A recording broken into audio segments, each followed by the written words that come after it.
Hello, this is Eileen, the environmental educator. And in this video, we're going to talk about something that just made some news in that renewables have surpassed coal in U.S. electric generation. So the green people will be very happy about that. This is ABC News. That other article was our buddies over there at Censored Wars, who also censor the most important environmental information out there. So don't give them all the credit that they say they deserve for providing you the best information. But yeah, the AP covered this, and here at PBS. And now the interesting thing is that according to the U.S. Energy Information Administration, the EIA, this actually happened in 2019. Here's a May 28, 2020 article. And in 2019, it says that 11.5 quads of clean energy renewables were produced, and coal was 11.3 quads, which is quadrillion British thermal units. So in 2019, yeah, you can see, well, maybe that's 17, 18, 19, depending upon, where that falls on the graph here. But it started rapidly going down there because we have made a big push to close our coal-powered plants, and recently there's been a push to get clean energy going. Now, people argue that, maybe this isn't as clean as they say it is with what goes into making these windmills, and, then they have to be decommissioned and they can't be recycled, and, there's a whole big debate about that too. But it says here, for the first time, more electricity was generated from renewable sources in the U.S. over the course of the year from coal.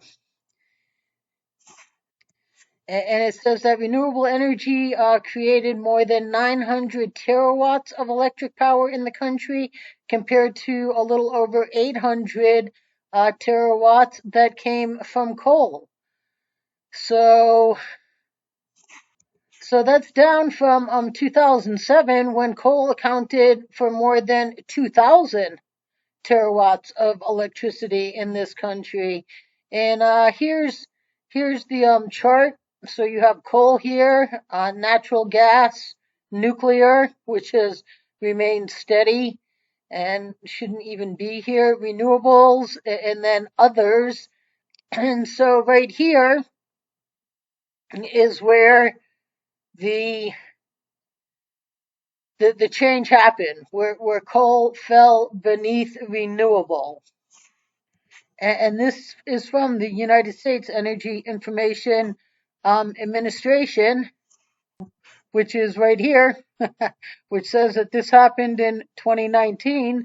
Maybe they forgot about that from 2 years ago, 3 years ago. And right here, this says that natural gas also gained, as you can see here. This is going up here.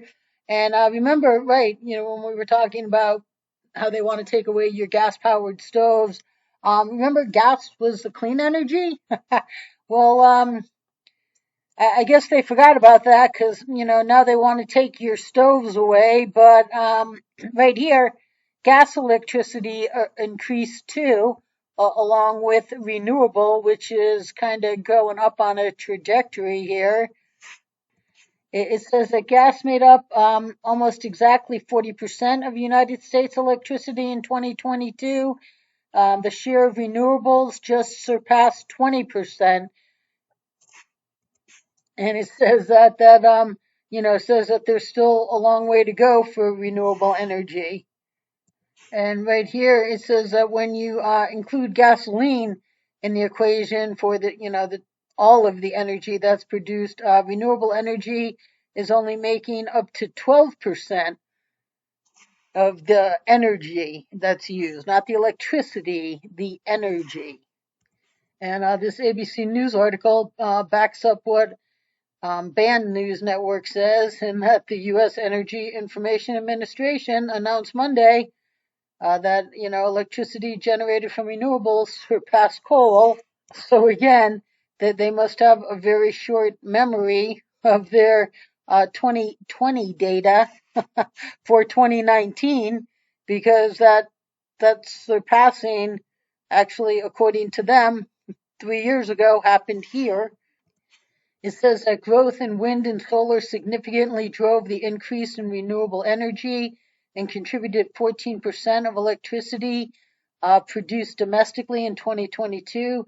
Hydropower contributed 6%. Biomass and geothermal sources generated less than 1%.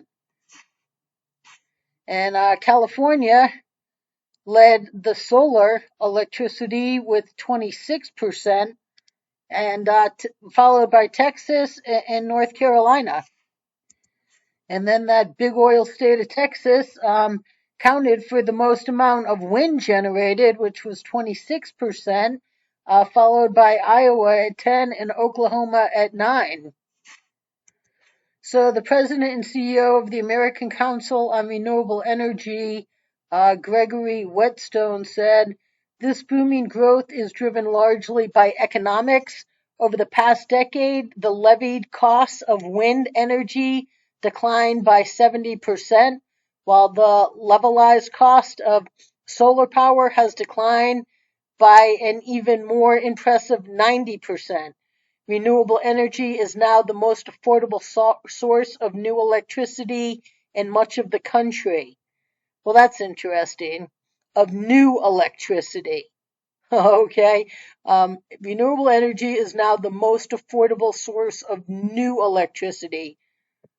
Well, how about overall electricity? Yeah, I wonder where it compares to coal, because the only thing that is new electricity is the renewable energy.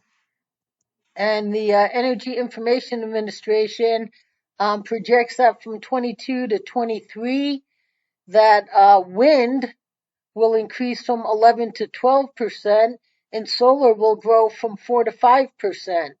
The natural gas share is expected to remain at 39%, and coal is projected to decline from 20% last year to 17% this year in 2023. So, yes, they're looking for that to go down. They say that wind and solar are going to be the backbone of the growth in renewables, but whether or not they can provide 100% of the U.S. electricity without backup is something that engineers are debating. And so they say, there's challenges for this renewable electricity for engineers and policymakers, because existing energy grids were built to deliver power from a consistent source. Renewables such as solar and wind generate power intermittently, so battery storage, long distance transmission, and other steps will be needed to help address these challenges.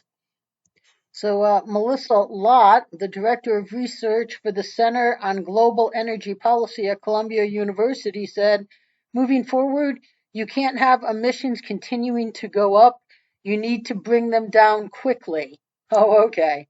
Well, we all know, if you've been around here before, what we could do to bring emissions down quickly, and we could have done that since November '93, simply by ending environmental illiteracy, ending our disposable society, gaining individual cooperation, leadership by example in hemp for everything. That would have taken care of bringing emissions down quickly long ago. But you don't hear Melissa Lott or anybody else talking about actual real solutions. So this AP article says a lot of what we already went over, but it does say that this coal-fired generation of electricity, which was 20% in 22, was a decline from 23% in 2021. So yeah, this year that coal generated went down 3%. And this PBS article regurgitates everything that we've already said here. So the big news here is the headline that renewables have passed coal in U.S. electricity generation. Now, is that enough to keep everything moving on electricity when they want everything running on electricity? How about when, if they get their way and ridiculous electric vehicles are everything? Are we going to be able to provide enough electricity from renewable to power that? You know, the debate is on about that too. So um, right now, while electric vehicles are small in terms of the overall market, this was just a major achievement, and the people on the green side of the equation are all very happy with themselves, except they're all intentionally not telling you of all of the solutions that would actually do a gazillion times more good if any environmental voice would allow them, or if any media, including censored wars here, all the independent media, including our buddies over there at Project Veritas, and now O'Keefe at his OMG, would actually provide you good environmental information. So stay tuned, people.